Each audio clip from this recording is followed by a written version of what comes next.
So, good afternoon everyone. My name is Jasmine Yusubulan and this is the continuation report of Miss Suelem, the chapter 5 at the University of Santo Tomas, 1877 to 1882. The Council of the Gods, 1880. The Council of Gods, 1880.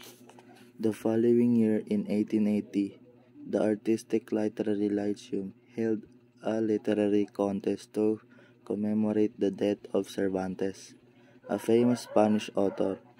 Rizal, inspired by his previous triumph, submitted an allegory called El Consejo de los Dioses, judged by Spaniards. Rizal was awarded the prize, which included a gold ring with Cervantes' bust. This marked the first time an Indio and a Filipino medical student excelled in a national literary contest, proving the fallacy of Spanish superiority over Filipinos. So, noong 1880, ang Artistic Literary Lyceum ay nag-organize ng isang contest ng literature upang parangalan ang alaala ni Miguel de Cervantes. Si Miguel de Cervantes ay isang kilalang manunulat na Espanyol. Si Cervantes ay isang novelist, playwright at isa sa sumikat na obra niya ay ang Don Quixote. Sumali si Rizal sa pamamagitan ng pagsumite ng kanyang sulat na poem na entitled na El Consejo de los Dioses, at sa huli ay idineklarang panalo ng isang lupon na mga judges na Espanyol.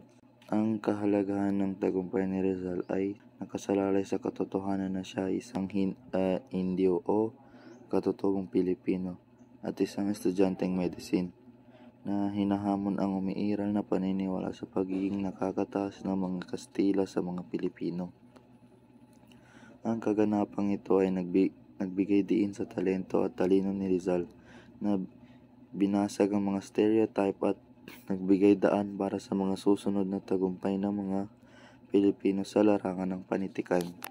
Rizal's literary works include two prize-winning works, Junto al Pasig and a Filipinas, which were staged by Ateneo on December 8, 1880, in honor of the feast day of the Immaculate Conception, patroness of the Ateneo.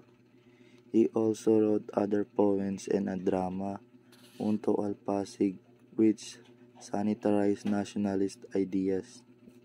He also composed poems in honor of Ateneo's patrones, Abdelaziz Y. Mahoma and AIMRP Pablo Ramon, Rector del Ateneo, and Sus Diaz in 1881. These works showcase Rizal's diverse artistic talents and contributions to Philippine literature. Si Jose Rizal, ang pambansang bayani ng Pilipinas, ay isang masugid na manunulat na ang mga akdang pampanitikan ay sumasalamin sa kanyang talino, artistic talent at malalim na patriotismo. Kabilang sa kanyang mga unang kontribusyong pampanitikan ang Junto al Pasig at a Pilipinas, na parehong nanalo ng mga gantimpala at itinanghal sa Ateneo de Manila noong December 8, 1880.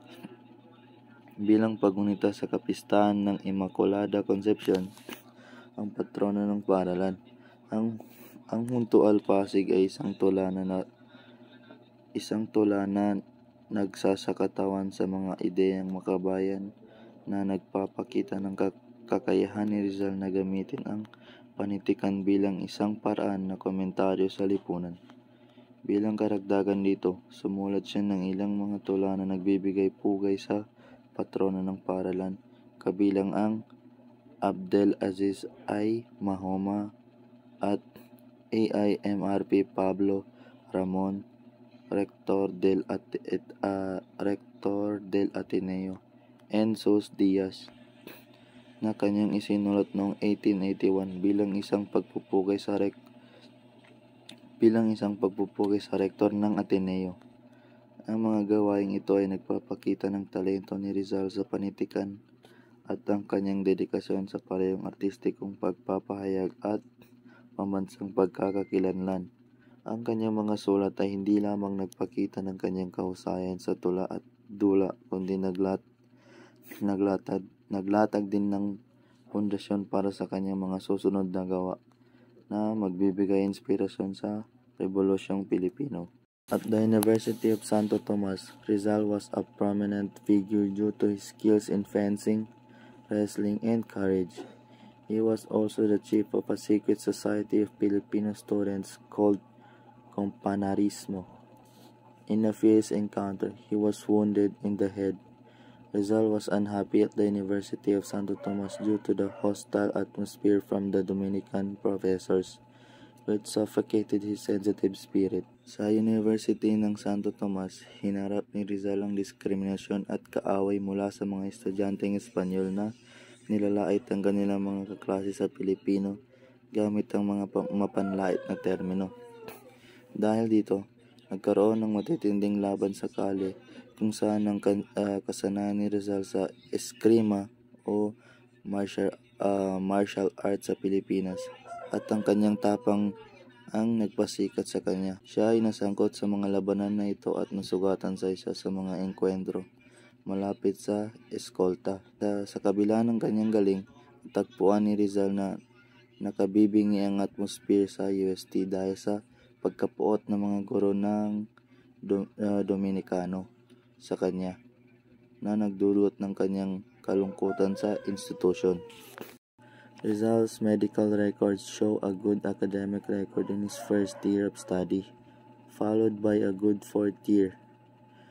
After facing bigotry and hostility at the University of Santo Tomas, Rizal decided to study abroad despite his parents' disapproval.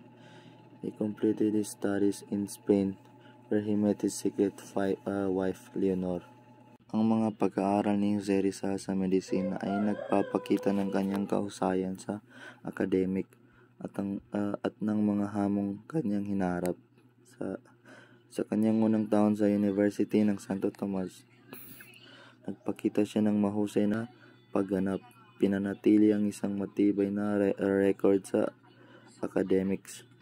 Gayunpaman, habang siya ay umuusad, nakatagpo siya ng diskriminasyon at pagkapuot mula sa ilang mga profesor at administration na hindi patas na tinatrato ang mga estudyanteng Pilipino.